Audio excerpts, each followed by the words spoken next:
It seems as though God has designed human life and his own existence as a bit of adventure.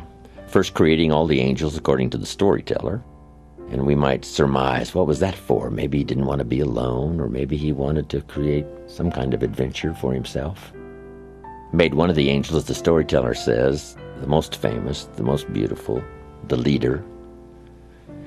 And finally, Lucifer gathers up a third of the angels, makes a move on God's throne, loses, giving us a bit of insight, not much detail. I guess most of it's left to our imagination, which is probably what the storyteller wanted to create. Here's a few details and leave the rest to your imagination.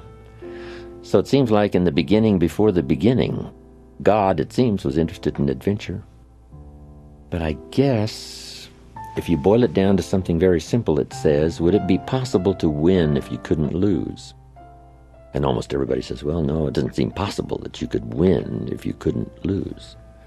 So there has to be an adventure in order to have a victory, in order to have a win, in order to overcome, in order to create something of value.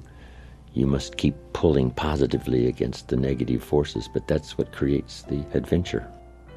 If you took a football today and walked out to the football stadium, put it under your arm and crossed the goal line, would we all cheer and call it a touchdown? And the answer is no.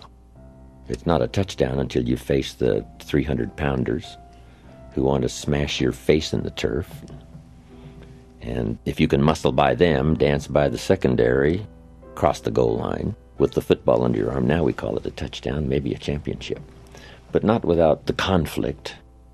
But that's a good phrase. Opposites are in conflict and we're in the middle. And on any given day or occasion, that conflict can occur. There's an interesting Bible story that says there were two nice people, according to the storyteller, and it says, however. It's an interesting word, and that's where the adventure begins.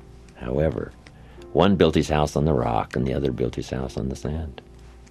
Nice people can make foolish decisions about the future and then suffer the consequences, especially when the storm comes. So the key is to try your best. So many questions are not a matter of morality. It's a question of being careless or careful, being cautious rather than reckless, but not too cautious. So it's kind of an interesting challenge. If you were so cautious driving on a two-way highway, every time a car came your way, you were troubled about thinking whether or not he was going to stay on his side of the line, that you pulled off the road, wait for him to pass, then got back on the road and continued your journey. We would call that a bit too cautious. It may take you 2-3 days to get to your destination. So you say somehow when the traffic's coming your way on a two-way highway, you must trust at least the law of averages that says, I have a pretty good chance of arriving, even though there's not a guarantee that 1 out of 1,000 coming my way, I'll cross the line and it'll be the end.